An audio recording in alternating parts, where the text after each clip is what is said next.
नमस्कार, तपाईलाई स्वागत छ कार्यक्रम डिके नेपालको चर्चा परिचर्चामा। आज हामी चर्चा गर्न गइरहेका छौं कालापानी क्षेत्रको बारेमा, जहाँ भारतले 372 वर्ग किलोमिटर भूमि अतिक्रमण गरेर 58 वर्षदेखि फौज राखिरहेको छ। जुन क्षेत्र भक्तपुर जिल्लाभन्दा 3 गुणा बढी भूमि हो, जसलाई भारतले अतिक्रमण गरिसकेको छ। आउनुहोस्, स्वागत छ तपाईलाई कार्यक्रम डिके नेपालमा। हाम्रो च्यानल अझै पनि सब्स्क्राइब गर्नुभएको छैन भने कृपया रातो अक्षरमा लेखिएको सब्स्क्राइब बटन थिची नजिकैमा आउने बेल आइकन पनि थिच्नुहोला अनुरोध गर्दछु।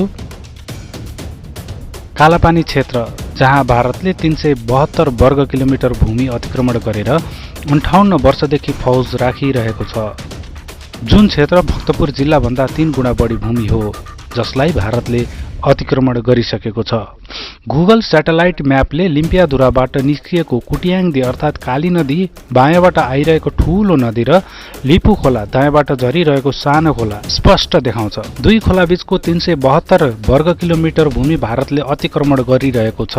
त्यो भनेको हाल भक्तपुर जिल्लाभन्दा पनि 3 गुणा बढी भूमि हो। भक्तपुर 119 वर्ग किलोमिटर रहेको छ भने भारतले अतिक्रमण गरेको भूमि 372 वर्ग किलोमिटर रहेको छ।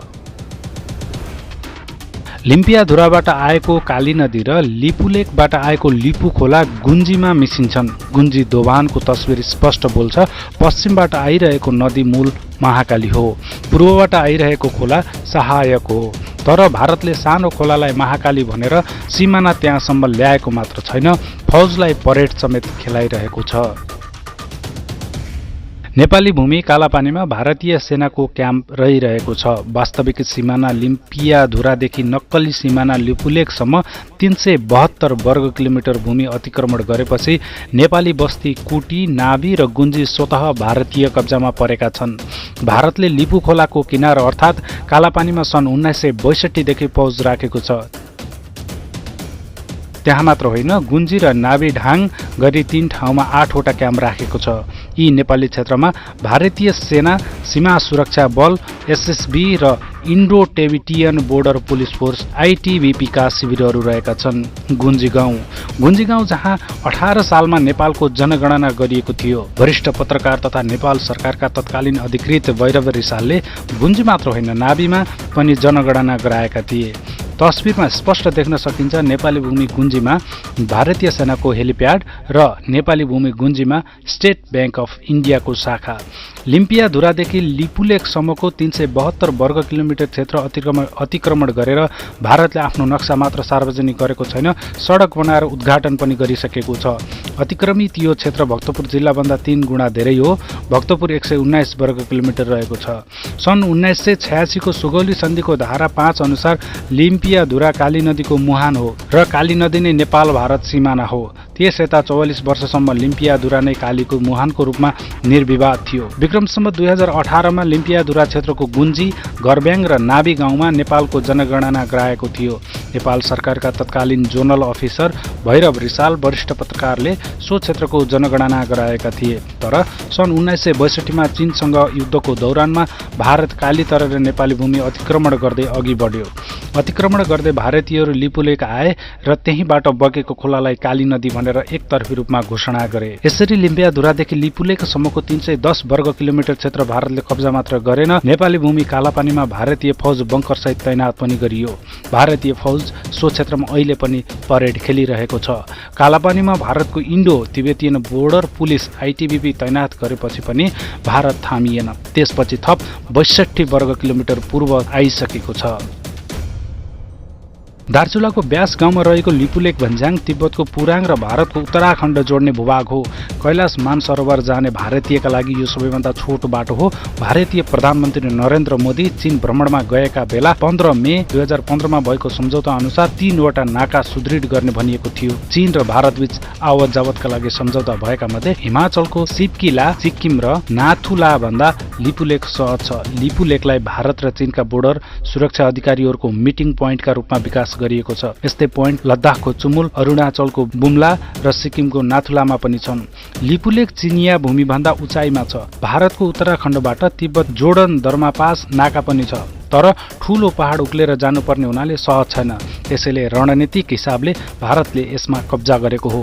पिथौरागढबाट दार्चुला हुँदै गरब्याङ गुन्जी हुँदै लिपुलेकसम्म भारतले बाटो विस्तार गरेको छ। तर लिपुलेकबाट तिब्बतको ताक्लाकोट भन्ने ठाउँमा गाडीमा पौने घण्टामै पुगिन्छ। त्यसो त नेपालको सार्वभौम सम्मानलाई सन् 2015 अघि पनि छिमेकीले बेवास्ता गर्दै आइरहेका थिए। सन् 1954 मा भारत र तिब्बत बीच व्यापार तथा आवत जावत सम्बन्धी सम्झौतादेखि नै नेपाल ठगिएको हो। 65 वर्ष पहिले भएको सो सम्झौताको दफा 4 मा सिपकिला, माना पास, नीति पास, कुङ्ग्री बिङ्ग्री पास, धर्म पास र लिपुलेक भन्ज्याङलाई भारत र चीनका नागरिक आवत जावतका लागि खुल्ला गर्ने उल्लेख छ। तर 1962 को भारत चीन सीमा युद्धपछि नाकाबन्द भएको थियो। सन् 1988 मा भारतीय प्रधानमन्त्री राजीव गान्धीको चीन भ्रमणमा सीमा नाका सञ्चालन गर्ने सहमति भएको थियो। त्यसको 4 वर्षपछि 1992 मा लिपुलेक नाका खुल्यो भने अहिलेसम्म उनीहरूबीच लिपुलेक हुँदै व्यापार र नागरिकको आवत जावत भइरहेको छ। चीनसँगको पछिल्लो समझदारी लगत्तै भारतले गुन्जीमा ट्रेड अफिस स्थापना गरेको छ। मिठी भन्ने ठाउँमा रहेको इन्डो तिब्बतियन बोर्डर पुलिसले त्यसको सुरक्षा गरिरहेको छ।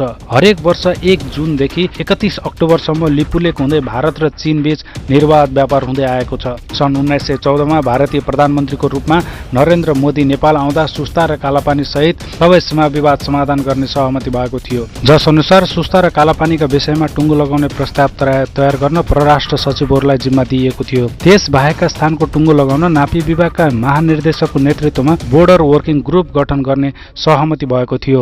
ग्रुप गठन भएर काम समेत सुरु भइसकेको छ। तर कालापानी र सुस्ता विवाद सुल्झाउने प्रयास अझैसम्म कहीँ कतैबाट भएको छैन र कहिले आवाज सुनिएको पनि छैन।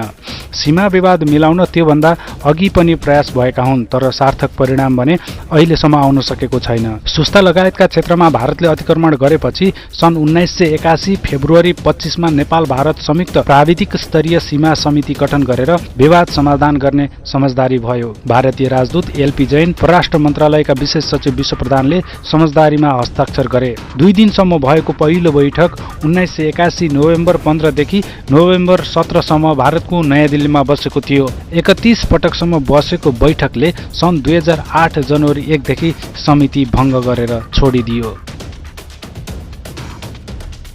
त्यतिन्जेलसम्म सुस्ता र कालापानी बाहेक 98% सीमा विवाद समाधान भएको भनियो र 182 थान सीमा नक्सामा प्राविधिक टोलीले प्रारम्भिक हस्ताक्षर समेत गरेको थियो। अधिकार प्राप्त अधिकारीले अन्तिम हस्ताक्षर गरेपछि मात्रै त्यो कार्यान्वयनमा आउनेछ। तर भारतीयहरूले विवाद मिलेका विषयमा हस्ताक्षर गर्न दबाब दिइरहेका छन् भने नेपालले सबै सीमा विवाद समाधान भएपछि एकैपटक हस्ताक्षर गर्ने अडान राख्दै आइरहेको छ। यसरी सीमा विवादका विषयमा पटक पटक भारतले नेपालमाथि दादागिरी चलाइरहँदा नेपालका तर्फबाट अहिलेसम्म कोही पनि शीर्ष भूमिकामा रहेका कोही पनि व्यक्तिहरू सीमा विवादको समाधानका लागि परेको हामीले देख्न अहिलेसम्म पाएका छैनौँ। अस्ति भर्खरैको समाचारमा पनि हामीले सुनिसकेका छौँ। लिपुलेक नेपाली भूभाग प्रयोग गरेर मानस सरोवरसम्म जाने बाटो खोलेर उद्घाटन समेत गरिसकेको कुराहरू मिडियामा आइसक्दाखेरि पनि हाम्रा देशका प्रधानमन्त्रीले अहिलेसम्म मलाई थाहा छैन भन्ने जस्ता गैर जिम्मेवारी जवाफहरू दिनुले हाम्रो देशका सरकार र सरकारी निकायहरू कति अनुत्तरदायी छन् र कति लापरवाही छन् भन्ने कुरा यहीँबाट प्रष्ट हुन्छ। आजको भिडियो तपाईँलाई कस्तो लाग्यो हेर्दै गर्नुहोला, मन परेको खण्डमा सेयर गर्नुहोला, लाइक गर्नुहोला, कमेन्ट गर्नुहोला र तपाईँसँग विषयवस्तुहरू छन् भनेदेखि हामीलाई पठाउन नबिर्सिनुहोला भन्दै आजको यस चर्चा परिचर्चाबाट म बिदा हुन चाहन्छु। तपाईँको समय सुखद रहोस्, सीमा मिच्नेलाई कारबाही गरियोस् र सीमा मिच्न दिनेहरूलाई पनि सख्त कारबाही गरियोस्, देश निकाला गरियोस्। जय देश, जय जनता।